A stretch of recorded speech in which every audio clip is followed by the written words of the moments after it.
Hey, what's going on, everyone? Hope you're all doing well. Today we've got a few news stories in the world of PC gaming. First up, we're going to be talking about Ghostwire Tokyo and whether or not your PC will be able to run this game. We did get system requirements a couple of months ago, but now we have got further clarification on the ray tracing requirements for this game, so we'll talk about whether or not your system will be able to handle the load of that, and thankfully, we've already got a game-ready driver for Ghostwire Tokyo, so we'll go over all of that as well. We've also got some clarification on the new Witcher Saga and what exactly it's meant to entail, some clarifications from CD Projekt Red, so we'll jump into all of that. And also, God of War got a new patch which should improve the performance significantly, especially for AMD graphics card owners out there, so let's get into the news. But first, today's video is brought to you by SuperCDK.com, where you could save money on games for all of your favorite platforms, as well as software like Windows 10 Pro licenses for just $22, and then you can unlock the prestigious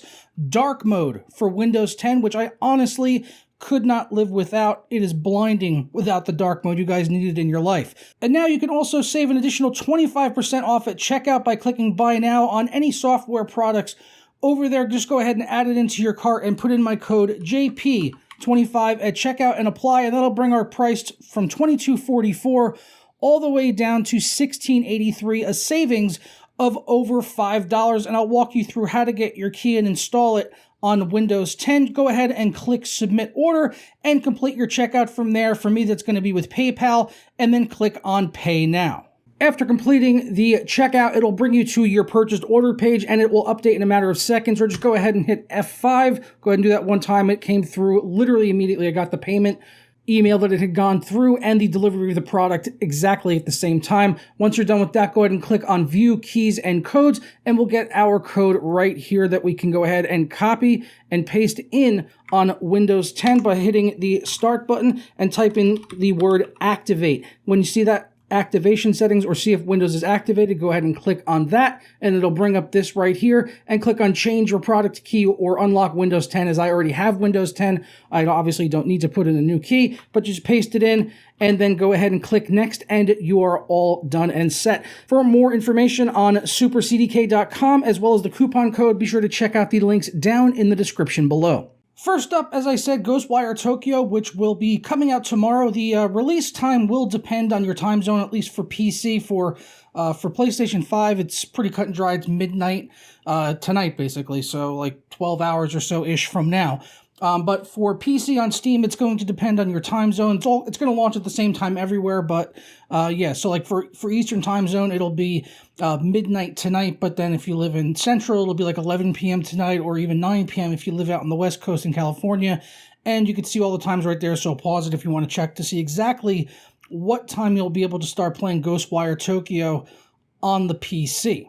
NVIDIA has also already released a game-ready driver a couple of days ago in the number 512.15 WHQL, which is going to be optimized for Ghostwire Tokyo, which is going to have DLSS as well as ray tracing. Also, Evil Dead the game gets support in this day one driver here from NVIDIA. Also, we've got new updated system requirements, as I stated at the start of the video, which details the ray tracing requirements specifically for this game. So very detailed overall system requirements. The only thing I would kind of complain about is I wish they said what they were targeting with this in terms of frame rate, but they don't really go into detail on that here like some people do. Like Ubisoft is actually quite good about that. But here you can see on this side, we got all of our ray tracing requirements here for 1080, 1440, as well as 4K, which they seem to have mislabeled as 2140p, even though it was 2160p over here under the non-ray tracing settings. So CPU stuff doesn't change at all between the ray tracing and the non-ray tracing requirements. Same thing for system memory. They're saying 16 gigabytes across the board for the higher settings, and then also ray trace settings here.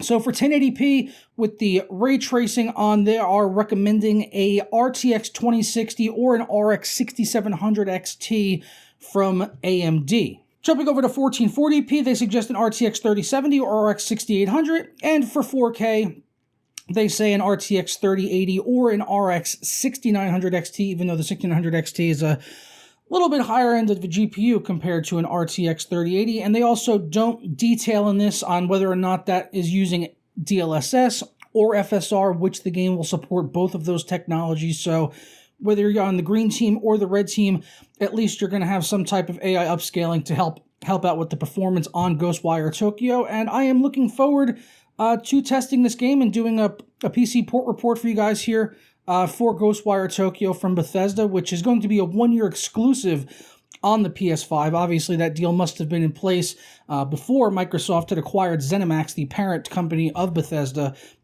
They had acquired them some time ago, and this is going to be a one-year timed exclusive on the PlayStation 5 and PS. I believe it's on the PS4 as well, but it's also coming to PC. So it comes to PC and the Sony consoles, and then a year from tomorrow, essentially, it should be available on the Xbox as well. So sorry, Xbox owners, you got to wait a little longer to get your hands on Ghostwire Tokyo, which so far the reviews coming in are a little bit mixed. I was kind of like hesitant about this game. Like I thought it looked. I think the visuals are gorgeous.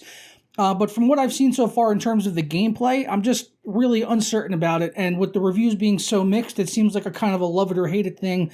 So yeah, I'm hoping that I end up loving it. And like I said, the visuals look great, and I hope the performance is good, so that way that people that do enjoy the gameplay can at least, enjoy the performance as well here on the PC, and hopefully it scales well to a lot of hardware. So stay tuned for tomorrow. I'll be doing a port report for Ghostwire Tokyo if you guys want to check that out. I didn't get an early access code. Otherwise, I probably would have posted something on it already. Next up, I wanted to do a follow-up to the new Witcher game, which I called Witcher 4, and a lot of people had been calling it Witcher 4 in the media. So CD Projekt basically came out and wanted to sort of squash that and let people know that it is actually not going to be called The Witcher 4. They actually put out a tweet saying what we have not announced today. Number one being that the game is called Witcher 4. They did not announce that. And they also apparently did not confirm that it is going to be exclusive to one storefront. They said that it was their initial confirmation of the new Saga in the Witcher franchise. Right now, we are not discussing any specifics in terms of story, characters, mechanics, or plot details. So yeah, we really don't know a whole lot about it, except for they did clarify one more thing. But it is apparent that this is going to be a new Saga, which I said, in the video, a lot of people, myself included, were just calling it Witcher 4 because it looks kind of better in a title, if I'm being perfectly honest. And it's a little simpler to kind of just call it The Witcher 4 versus the new Witcher Saga, which a lot of people were hoping would be a series game. But they haven't confirmed that one way or another. But they did also clarify this image right here, which they had put out with the announcement of the game, that this is actually not the wolf head that Geralt is most known for wearing around his neck, because he was from the School of the Wolf for the Witchers. It's actually a lynx, as Robert Malinowski from CD Projekt confirmed on Twitter, saying some mysteries should not be so mysterious. I can confirm that the medallion is in fact in the shape after a lynx. So yeah, in case you missed it, the medallion is shaped after a lynx. So there you go. The Witcher medallion that we saw is not a wolf head, it's a lynx. So that would tell us that it's definitely not going to be a Geralt-focused game. It's going to be focused on a different Witcher, probably from, I'm guessing, all new regions, or at least from a different school of training. So maybe with that, we'll see also maybe a whole new suite of different abilities. I'm very excited to kind of see what they're going to do with this. I love the Witcher franchise, and going off in a new direction with a new saga, and potentially all new characters, could be even in a different time than when Geralt's was kicking around and all that stuff. Could be in completely different locations, different environments, new abilities potentially there.